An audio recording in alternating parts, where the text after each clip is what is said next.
অলি আল্লাহ কারা? এই প্রশ্নের উত্তর আল্লাহ নিজেই কোরআনে দিয়েছেন। আজ সেই সত্যটাই শুনুন। আসসালামু আলাইকুম, স্বাগতম সামিরা সিলমে। আজ আমি পড়ব অলি আল্লাহগণের প্রকৃত পরিচয়। কারা সত্যিকারের আল্লাহর বন্ধু, কিভাবে তারা আল্লাহর নৈকট্য লাভ করেন। বই থেকে নেওয়া এই অংশ আপনাকে গভীরভাবে নাড়া দেবে ইনশাআল্লাহ। অলি আল্লাহগণের পরিচয়। অলি আল্লাহ হচ্ছে আল্লাহর বন্ধু, যিনি সাধনার মাধ্যমে আল্লাহর সাথে যোগাযোগ স্থাপন করে আল্লাহর বন্ধুত্বে পরিণত হতে পেরেছেন। তিনি হলেন অলি আল্লাহ। অলি আল্লাহ সম্পর্কে আল্লাহ পাক ঘোষণা করেন, জেনে রাখো, নিঃসন্দেহে আল্লাহর বন্ধুদের কোনো ভয় নেই এবং তারা চিন্তিতও হবে না। সূরা ইউনুসে উল্লেখিত আছে, অলি আল্লাহগণ আল্লাহর বন্ধু বিদায় তাদের ভালো মন্দের খবর তারা আল্লাহ তাআলার পক্ষ থেকে পেয়ে থাকেন। মাওলানা জালালউদ্দিন রুমি বলেন, অলি আল্লাহগণ ফাহেসা কথা বলেন না, বরং তাদের অন্তর আল্লাহর ভেদ ও রহস্য দ্বারা পরিপূর্ণ। তাদের ঠোঁট বন্ধ, অর্থাৎ মুখে কোনো জিকিরের শব্দ নেই, কিন্তু তাদের অন্তর আল্লাহর জিকিরে ভরপুর। অনেক আল্লাহর অলি নিজেদের যে মর্যাদা বর্ণনা করেন তা তাদের অনিচ্ছাকৃত বিশেষ অবস্থায় বহিঃপ্রকাশ, কারণ তারা আল্লাহর বন্ধু হিসাবে সর্বসময় আল্লাহর নেয়ামত প্রাপ্ত হয়ে থাকেন। তাই তো মাওলানা রুমি বলেছেন, তুমি যদি আল্লাহর সাথে উঠা বসা করতে চাও তাহলে অলি আল্লাহর সাথে উঠা বসা করো। অলি আল্লাহগণ কখনো আল্লাহর পথে পৃথক নন। হাদিসে কুদসিতে আল্লাহ পাক তার বন্ধু সম্পর্কে বলেন, বান্দারা নফল ইবাদত দ্বারা আমার এত নিকটবর্তী হয়ে যায় যে আমি তাকে ভালোবাসতে বাসতে তার কর্ণ হয়ে যাই, যে কর্ণ দ্বারা সে শোনে, চক্ষু হয়ে যাই, যে চক্ষু দ্বারা সে দেখে, হাত হয়ে যাই, যে হাত দ্বারা সে ধরে, পা হয়ে যাই, যে পা দ্বারা সে হাঁটে। কোনো বিষয় প্রার্থনা করা মাত্র আমি অবশ্যই তা দান করে থাকি এবং কোনো বিষয় ক্ষমা চাওয়া মাত্রই তা মাফ করে থাকি। বুখারী শরীফ হতে বর্ণিত।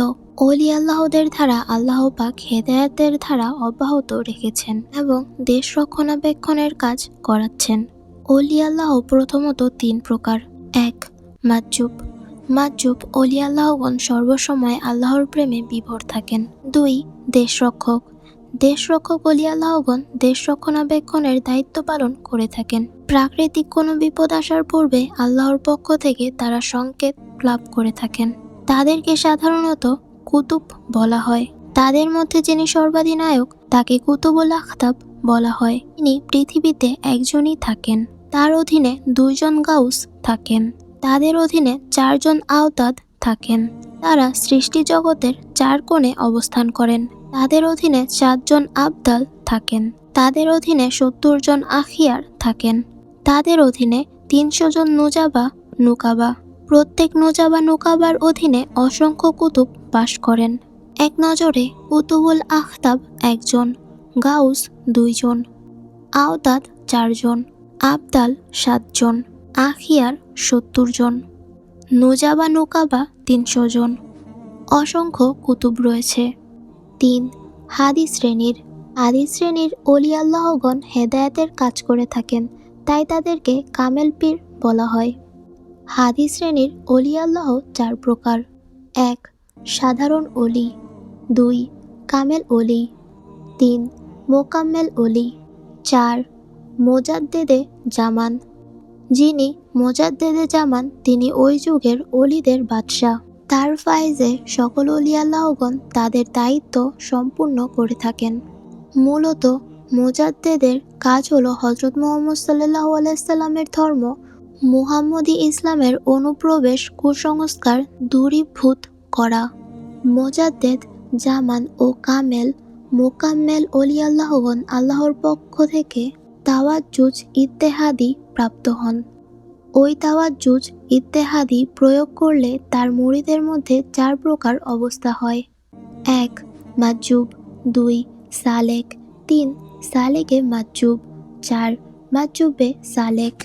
মাওলানা রুমি বলেন, শত শত বছর একজন নেককারের সোবতে থাকার চেয়ে একজন অলির সোবাতে কিছুক্ষণ কাটানো অনেক উত্তম। আল্লাহর অলিদের নেক দৃষ্টিতে তাকদীর পরিবর্তন হয়ে যায়। আলহামদুলিল্লাহ, আজকের ভিডিও এই পর্যন্তই। আল্লাহ তাআলা আমাদেরকে তার সত্যিকারের প্রিয় বান্দাদের পথে চলার তৌফিক দান করুন। ভিডিওটি যদি ভালো লেগে থাকে তাহলে লাইক সাবস্ক্রাইব করে পাশে থাকুন। দেখা হচ্ছে পরবর্তী কোনো ভিডিওতে। ততদিন পর্যন্ত সুস্থ থাকবেন, ভালো থাকবেন। আল্লাহ হাফেজ।